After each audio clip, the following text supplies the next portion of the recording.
We're gonna switch from bear cam to hummingbird cam. I just refilled that. I see I got a drip going on there. I don't know what that's about. I'll have to check it next time I go down. I must not have tightened it enough. But I did have some hummingbirds flocking around there a little bit ago. And then I took it down and dumped out what was in there. A couple inches was in there. Maybe they didn't like it. I don't know. So I put some brand new stuff in there. 1 cup sugar to 4 cups of water, which is what I always did.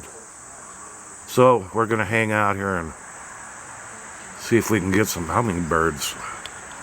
Active $1 a day partnership with Family Life on our website, familylife.org/dollar. Thank you from listener-supported Family Life.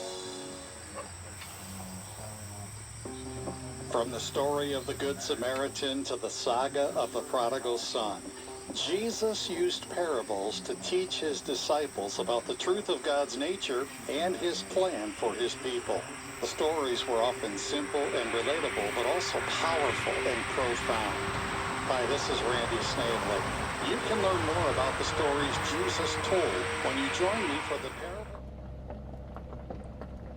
Hey folks, I just went up to get a prescription filled to pick up my prescriptions. And I got gas.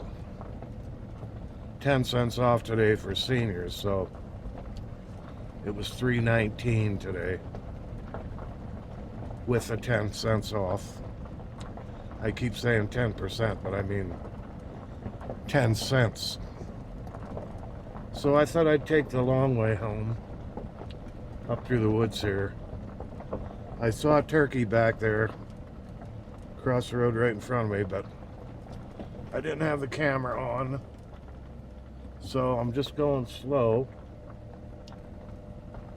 looking to see where the rest of them are at, if there's any more.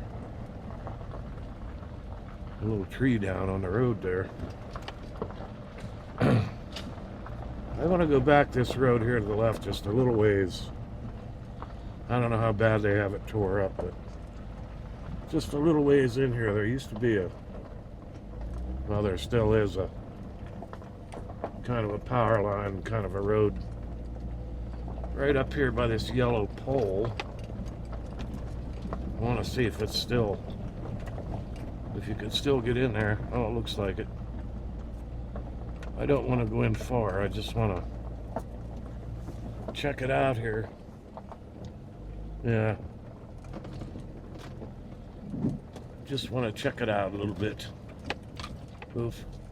It's a little bit low for the van, but this was a nice spot. Used to camp out right here at this spot. My son and I, not too many years, well, yeah, pretty long ago, I guess. Time flies. He was just little, but we camped out there one night. I had a little car. It was a Geo something, like a little hatchback. There I go, dragging my front end up. Anyway, we've set up a little tent there. We had the car all loaded up with stuff, you know, camping. So anyway, set up the tent and everything, and I don't know, Kyle didn't seem into it, I guess. He stayed in the tent most of the time, but I built a nice fire and had chairs out. I had one of them grates you put over the fire, and I put aluminum foil on it and then, you know, cook hot dogs on it. So I sat out in the chair, piddling around the fire and cooking hot dogs and eating beans and all that. Kyle, he was, I don't know, he just didn't want to come out of the tent. I don't know if he wasn't feeling good or what, but anyway, we had one hellacious thunderstorm that night. And there used to be a big tree there, a big maple.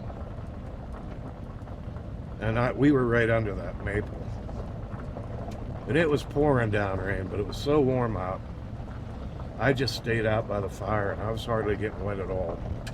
I put that grate over the fire to keep it from getting wet and putting it out. And I just sat out there in the rain all night long drinking beer. And boy, that was a nice night, I'll tell you. I really enjoyed that night. I'll never forget that night. Nice warm rain and lots of thunder and lightning. Man, it was bad. It was a tremendous storm.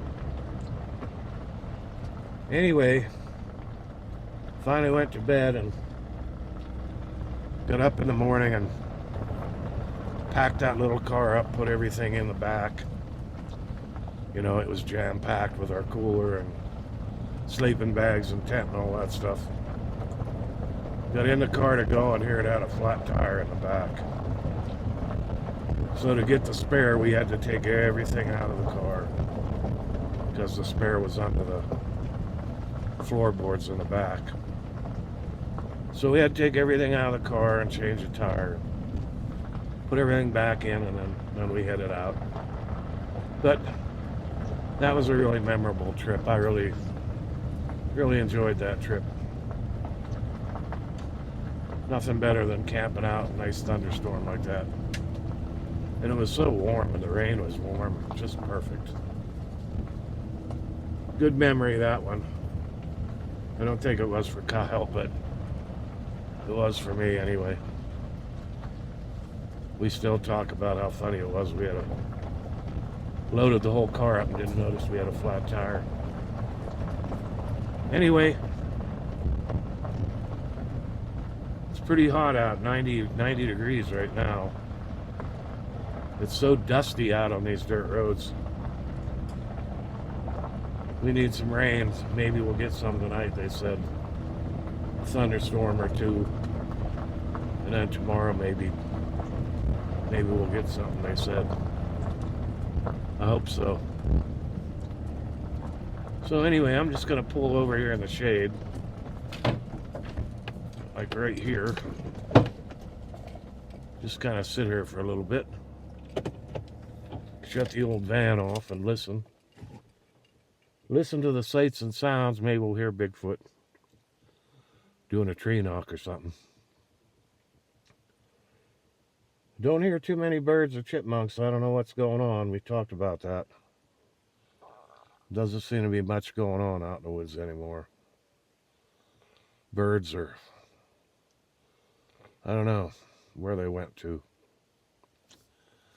Chipmunks too. I don't hear, it's odd not to hear any chipmunks. You used to come up here and you'd hear chipmunks running around in the leaves. But you don't seem to hear that much anymore. I think they're doing something to our environment. They, whoever they is. Anyway, I'll get back to you if something exciting happens, like I always say. So stick around. Hey, I just pulled over a nice little spot. Nice blue skies. Little bit of clouds. Beautiful. Beautiful little pull-off spot here. Nice big trees. Nice and quiet. Hot though. Hot and humid. Rain, rain, rain.